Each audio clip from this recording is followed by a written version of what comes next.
que son, oye, ustedes son abogados de la guerra, ustedes están proponiendo una dictadura. Entonces, claro, se dejan impresionar por la parte semántica de la palabra sin entender el contenido. Todo el contexto. El contenido político. ¿Qué es lo importante? Lo importante es que estamos en un proceso que hay que enfrentar. Para nosotros, en el caso de Venezuela, es salvar la nación venezolana, y en el caso de Colombia, yo creo que los colombianos patriotas tienen que comenzar a plantearse la meta de salvar su propia nación colombiana, porque por este camino realmente lo que se ve es un proceso acelerado de deterioro por la vía, pues, de utilizando las mismas reglas de juego que proporciona el sistema político colombiano. ¿Y sabe qué es lo grave, doctor? Bueno, ustedes lo saben muy bien, mi familia y yo estamos en Colombia, y uno precisamente lo que ve, lo grave, hay mucha familia que me dice, ¿para qué tú te metes en eso? Tú no estás ni siquiera en Venezuela. Y lo que no entienden ellos, que puede estar a punto, o sea, están así, de que esto se convierta en otra Venezuela. Y que otros decían, no, cuando estábamos en Venezuela decían, esto no es Cuba. Bueno, ¿dónde estamos? Pero claro, lo que yo sí digo es que está pasando todo tan exactamente igual, o sea, el libreto es completamente igual, porque le digo, uno de los mayores responsables de toda esta situación también en Colombia son los medios de comunicación. Claro. Gravísimo. Doctor, usted no se imagina que ya, o sea, realmente ni siquiera nosotros aquí en casa vemos el cable, ni ninguna televisión de aquí, porque es impresionante. El único que rescato, y es mi pregunta número 5, pero el único que rescato, el único medio, y es digital, y es de la revista Semana, que es lo más ponderado, o sea, lo más equilibrado, porque precisamente quería comentarle que es un sueño que yo tengo cuando yo veo un programa que hacen de las 8 de la mañana y a veces se pasan a las 9, 9 y cuarto, 9 y media se han pasado, de acuerdo a lo que sea, hacen un debate. En ese debate, en todo ese ejercicio democrático que están ahí, está el ministro de Defensa, uno de los ministros de Defensa que tuvo Santos, pero lo sacó por cuestiones, diferencias con Santos.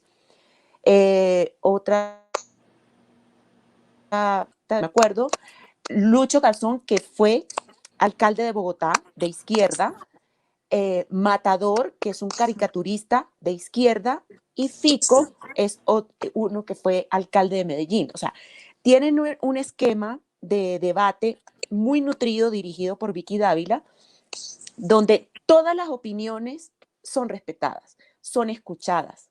Y entonces ese es un ejercicio tan democrático y tan, ay Dios mío, es un bálsamo para cualquiera que uno diga, bueno, es que mira que sí nos podemos sentar a hablar, mira que sí podemos dialogar, mira que al final, en el debate que ellos hacen, un tema X, y al final, bueno, ahora llegamos a los consensos. ¿Cuáles son los consensos?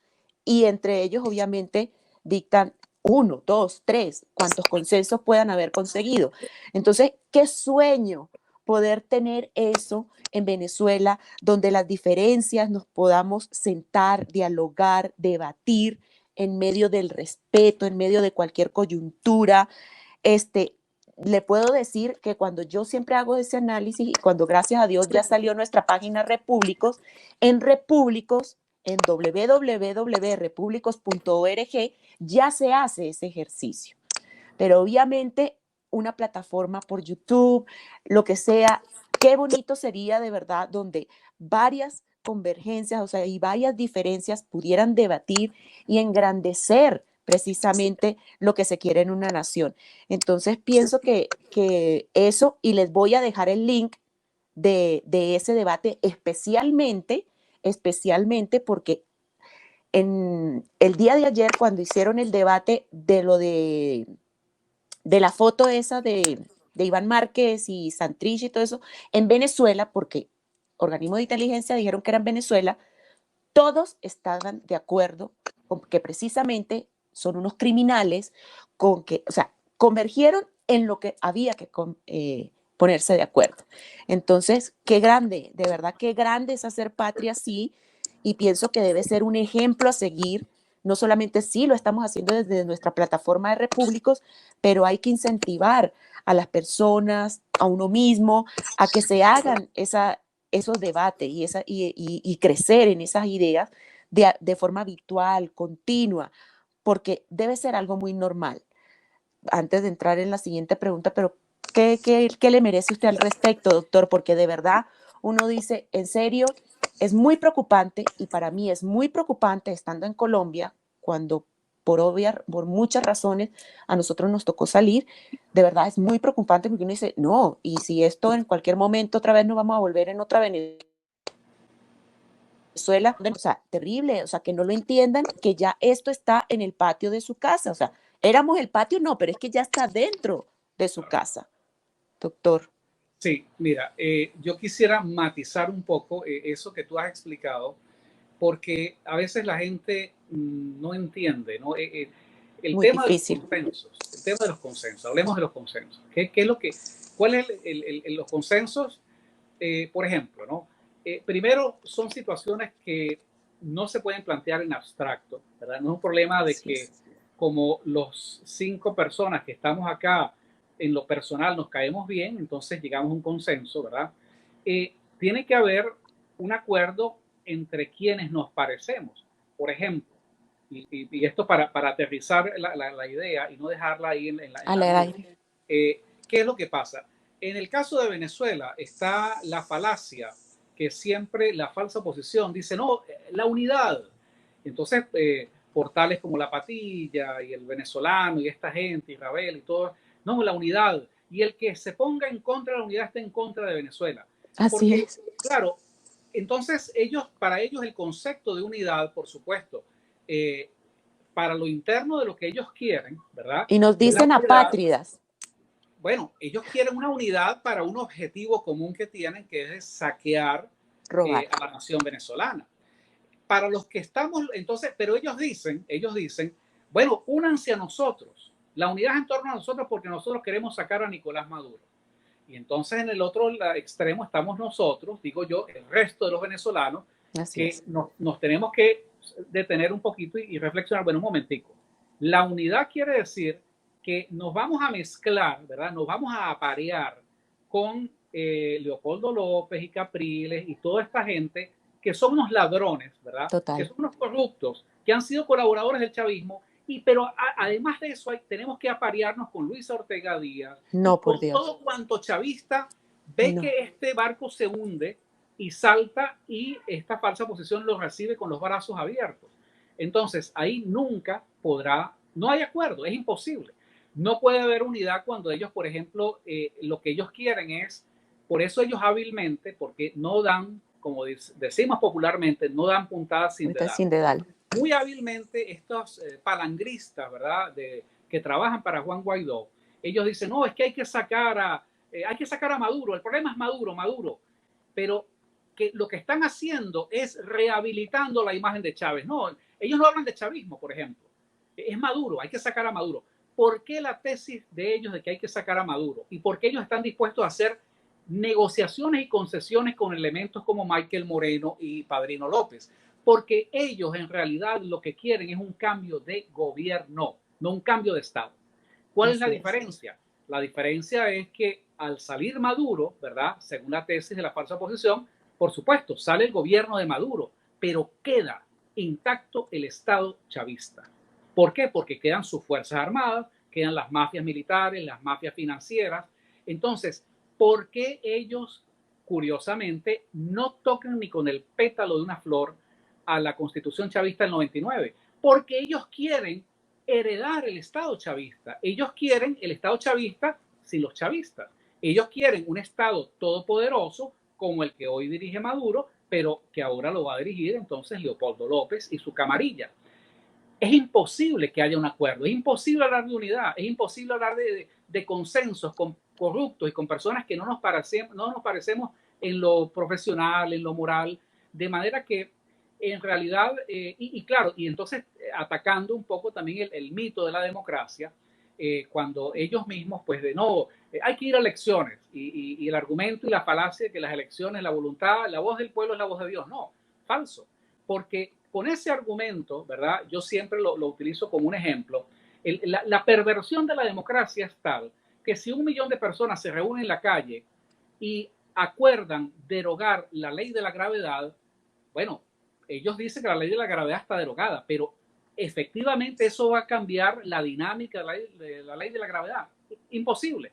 Entonces, eso es para, digamos, una reducción al absurdo de que esta gente, perdón, están dispuestos a hacer cualquier cosa simplemente para ellos justificarse políticamente y para ellos pues seguir tratando de realmente de lograr esos beneficios. Yo creo que por eso nosotros estimulamos y alentamos el debate, y en un debate en realidad lo que tiene que haber es un proceso de clarificar esas ideas. Es imposible, por ejemplo, ellos tienen un objetivo ya trazado, ellos saben que se les acabó el tiempo, que tienen que raspar la olla, que tienen que robar lo más que se pueda. Entonces, es imposible que nos vamos a poner de acuerdo con ellos. O sea, ni ellos nos van a convencer, ni nosotros los vamos a convencer a ellos. Entonces, por eso es que nosotros no caemos en esas trampas de que, bueno, hay que ir a un acuerdo de la unidad. Bueno, aquí la unidad es la unidad de los venezolanos que estamos sufriendo, la unidad de propósito de derrocar a una narcotiranía, pero no la unidad burocrática donde esta gente lo que quiere es repartirse el acceso pues a ese nuevo gobierno que vendría hipotéticamente después de Nicolás Maduro. Totalmente de acuerdo. Lo único que sí quiero aclarar, no solamente a la audiencia y a usted, doctor, que precisamente yo no hablaba de esos personajes. Para mí esos personajes, casi que el Claro, 9% tiene que yo lo estar, entendí, tiene que yo estar entendí. presos, tienen Claro, que claro, estar presos. Porque claro. yo le digo algo, mi ejemplo, como para nombrar, mi ejemplo sería eh, debates de repúblicos con Vanguardia, debates de repúblicos con Noel Leal, debates de repúblicos con el doctor Lewitt, debates de repúblicos con García Branch. Bueno, eso por ponerle un ejemplo, porque no somos iguales, tenemos una Claro. hermandad y una lucha que es una visión pues más clara de lo que es la realidad. Ese es mi sueño, de que se pueda concretar en Y estoy de Venezuela algo acuerdo, así. sí, y estoy de Pero, acuerdo totalmente. por ejemplo, si vamos al caso, porque se le pasó en la perlita de que cuando nombra a Luisa Ortega Díaz, ahorita que ella se da, bueno, látigo con el informe de la ONU y precisamente lo que usted menciona, y muy pocos lo dicen, porque eso es un informe a partir del 2014, más nada por lavarle la ONU desde la ONU, lavarle la cara a Chávez. Destruirse a Maduro, sí, todos estamos en contra de Maduro, pero lavarle la cara a Chávez cuando realmente el padre de toda esta desgracia se llama Hugo Rafael Chávez Frías. O sea, eso no lo va a poder negar nadie. Claro, porque la falsa oposición insiste en entenderse con el chavismo. Ese es el problema de fondo, y por eso es que para nosotros, y aprovecho pues para decirte, o sea, hay gente que dice, bueno, es que no, aquí no hay varias oposiciones, aquí lo que hay es un planteamiento, la pelea está definida en dos campos perfectamente establecidos. Por un lado, quienes apoyan la constitución chavista del año 99, donde está la falsa oposición y el chavismo, Maduro, y por el otro lado los venezolanos que estamos planteando desconocer esa constitución y derrocar al régimen chavista. De manera que ahí no hay margen para confusión. Por eso es que cuando nosotros explicamos estas cosas, la gente las entiende. Nosotros no podemos estar diciendo, bueno, hay que invocar el 333 y el artículo tal cual para... No, invocamos la razón histórica que tiene la nación venezolana de sobrevivir a sus verdugos, y por encima de eso no hay constitución, lo que hay es la razón histórica de preservar la integridad de la nación venezolana.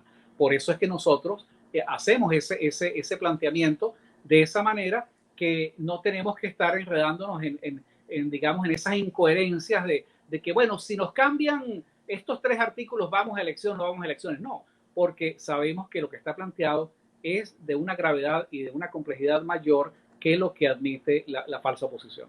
Y la incoherencia y el cinismo de tamaño de una catedral de Luisa Ortega Díaz, donde ese informe del 2014 y ella fue la fiscal hasta el 2017. Claro. Pecho y todo hablando de ese informe, cuando tú eres responsable de todo eso también que dice allí. Y mira, eso Increíble. que estás diciendo es muy Increíble. importante. Yo no puedo dejarlo que pase así. Hay que llamar la atención de tu audiencia. Mira, la perversión del chavismo, o sea, ese informe de la ONU, maravilloso, que establece esas responsabilidades. Así pero es. ahí está la influencia ideológico-cultural del chavismo. ¿Por qué? Así es. Porque nos ponen en el dilema de decir, bueno, les estamos reconociendo todos los abusos que hubo del 2014 en adelante. Entonces, o aceptan, o sea, no se pongan muy ambiciosos porque entonces se nos enreda la cosa. O sea, para poder aceptar esto hay que tragarse entonces que del 2014 hacia atrás no hubo asesinato político en Venezuela, no hubo linchamiento, no hubo colectivos. Bueno, como tú lo has dicho, ese informe lamentablemente le está lavando la cara a Chávez. Ahora, ¿qué es el problema de lo políticamente correcto? Que entonces saltan los defensores de derechos humanos y algunas personas que, sin duda, han hecho un extraordinario trabajo documentando toda esta cantidad de abusos y de torturas. A decir, no, pero el informe, un momentico, ese informe, muy bien, pero el informe se quedó corto para el tamaño del daño que le ha hecho el chavismo a Venezuela. Entonces, no me puedes venir a decir de que celebremos el informe. No, ese informe está incompleto. Falta Luisa Ortega Díaz, falta Miguel Rodríguez Torres, falta la responsabilidad del propio Chávez. Y los nombres de las personas, o es que las personas que murieron hasta el 2014 van a quedar prácticamente sepultadas en el olvido porque la burocracia de la ONU que produjo ese informe consideró arbitrariamente que todo comenzó en el 2014. ¿Por qué en el 2014? Adiós, gracias. Tenemos una sobreviviente de algo muy atroz, que es la jueza Fiune. Bueno, muy atroz, muy atroz. Miles de personas que son víctimas acumuladas hasta esa fecha, pero además, una vez que se divulga este informe, uno comienza a leer en las redes sociales de otros casos que ocurrieron después del 2014 y que no aparecen en el informe. Así es. Entonces, esto no es que uno quiere hacer aguafiesta y decir, oye, pero ustedes lo quieren todo perfecto. No, es que no podemos llamarnos a engaño. O sea, ¿a dónde? Entonces ahora viene el otro problema. O sea, lo más grave, yo honrando la memoria de los venezolanos que murieron y que fueron ultrajados y violados en ese periodo que refleja el informe. Pero esa es una dimensión de la gravedad. Falta la otra dimensión de la gravedad del problema. ¿Qué hacemos con ese informe ahora? Una vez que se establecen las responsabilidades, ¿qué hacemos? ¿Nos vamos a sentar a negociar con Nicolás Maduro y cómo puede explicar ahora Leopoldo López, por ejemplo, que él quería armar un supuesto golpe de Estado con Padrino López? Así es uno de los autores materiales e intelectuales de este informe. O sea, ¿cómo puede explicar Voluntad Popular, un partido de mercenarios de la política, de parásitos de la política, que le iban a entregar el gobierno a Michael Moreno y a Vladimir Padrino López, que son las personas que aparecen señaladas en este informe? Entonces, esto es para significar hasta dónde, digamos, la voracidad depredadora de estos parásitos de la política está dispuesto a llegar con tal y que pongan a Leopoldo en la silla Miraflores, no importa, Padrino López y Michael Moreno y todo el que venga, pero él quiere ser de manera obsesiva presidente. Y claro, Guaidó lo que está haciendo es el mandado de calentarle la silla allí a Leopoldo, dentro de los sueños húmedos y dentro de las fantasías que ellos se han montado. Totalmente. Eso no puede ser. O sea, llegó el momento de que los venezolanos no podemos seguir sometidos a los sueños presidenciales y a los sueños húmedos y mesiánicos de Leopoldo López, y esa es la agenda de la oposición. No, demasiada gente ha muerto. Entonces, ese informe de la ONU hay que ponerlo en contexto. O sea, o es que va a servir simplemente para retuitear y para decir, bueno, el gobierno de Maduro sigue haciendo las cosas, pero ¿a dónde nos conduce esto? A lo que debería conducir si Guaidó se estuviese tomando en serio lo del gobierno interino es a establecer un nuevo eje de gobierno, a establecer unas responsabilidades, a emitir órdenes de captura, pero nunca lo van a hacer. Porque ellos están en otra jugada, ellos están en otra cosa. Entonces, yo no desanimo a nadie que celebre los hallazgos de este informe, pero tampoco podemos exagerar, digamos, las bondades y las expectativas, porque la pregunta es, ¿y después del informe de la ONU qué? ¿A dónde vamos con esto? Esto va a permitir establecer con más claridad que la única manera, esa es la otra cosa importante del informe. Yo lo leí, y hay dos palabras que son repetidas más de 50 veces en el informe, que las violaciones y las torturas son, en primer lugar, generalizadas y en segundo lugar sistemáticas. Esto quiere decir, generalizadas es que fueron aplicadas a grandes, amplios segmentos de la población civil. Sistemáticas quiere decir que son política del Estado, o sea, fueron decisiones del presidente de la República, del ministro de Defensa, ejecutadas a través de esa cadena de mando. Entonces, ¿a qué nos debe llevar? ¿En qué debemos concluir con esto? Bueno, que si son sistemáticas y generalizadas esas violaciones, esas torturas, no hay manera de salir de ese estado criminal que no sea reventándolo por las vías de fuerza. Total. No hay otra forma así. No hay otra. No hay otra. O logramos desprender una fracción militar patriota de lo podrido que está esa Fuerza Armada venezolana y que recuperemos algo que se pueda recuperar, o un ejército profesional tendrá que quebrar, doblegar y aplastar no al ejército venezolano, sino a una pandilla criminal. A los criminales. Las armas de la República en contra de la población civil. Entonces, ese informe de la ONU, por ejemplo, a mí me lleva a solidificar la tesis de que solamente por una vía de fuerza sale y cae el régimen chavista en Venezuela. Ese informe que, por cierto, Guaidó y Leopoldo López y la falsa oposición celebran, pero lo celebran desde un punto de vista de propaganda. Bueno, ese es el expediente político que justifica desde el punto de vista de la realidad que solamente enfrentando, quebrando a ese Estado chavista por las vías de fuerza es que será posible liquidar ese proceso sistemático y generalizado de terrorismo orquestado desde el propio Estado venezolano. Totalmente, totalmente de acuerdo. Mido, vamos a hacer un salto de tema, pero era muy importante que sí tocáramos lo de la ONU y ese informe. No estaba planteado, pero justo y merecido lo que comentamos sobre ello. Vamos a saltar al debate de anoche de la presidencia norteamericana. En ese debate, precisamente, cuando les menciono el debate que a mí me encanta ver todos los días de Revista Semana y que les dejaré el link, ese debate de anoche, aparte, más que debatir ese punto, yo quisiera que precisamente ahí sí se concentrara en explicarle a la audiencia, no solamente la que tenemos ahora, que ha ido aumentando, sino la que nos vea después, precisamente, y más, doctor, me encantaría, porque en algún momento, de alguna forma, habida por haber, yo se la hago llegar a Vicky Dávila, porque en esos consensos del día de hoy, en el debate de Vicky Dávila, con todos esos personajes que le mencioné, todos quedaron, fue a favor de Biden, todos, hasta los que son de derecha. Sí ven bondades, sí ven, hasta desde el punto de vista personal, el que fue ministro de Defensa de Santos conoce personalmente a Donald Trump y dice que en lo personal, en lo privado, es una persona súper jocosa, risueña, que le encanta echar broma y todo eso, pero obviamente no es políticamente correcto.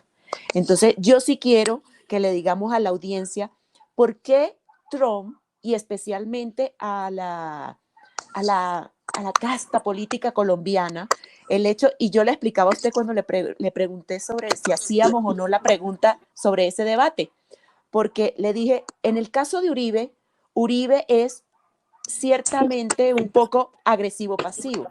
O sea, él dice con mucha calma las cosas, pero las dice. Trump no. Trump no tiene filtros. Trump para muchos sí es un antipático, es un misógino, es esto y aquello, pero hay algo que yo leí muy cierto. Obama era muy simpático, de un colega suyo lo leí esta tarde. Obama era muy simpático, pero no trabajó bien. Trump es un antipático, pero trabaja excelente. Y Biden, bueno, de Biden sí no decían nada bueno.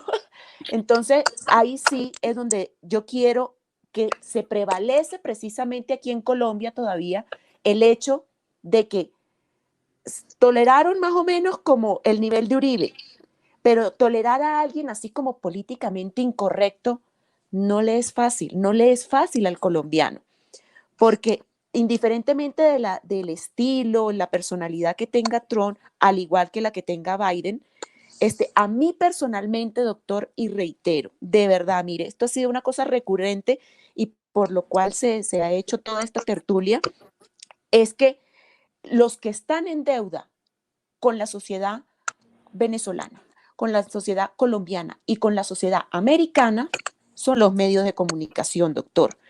Además de los medios, de quienes hicieron esas preguntas. O sea, porque cuando yo estoy viendo el debate y veo esas preguntas,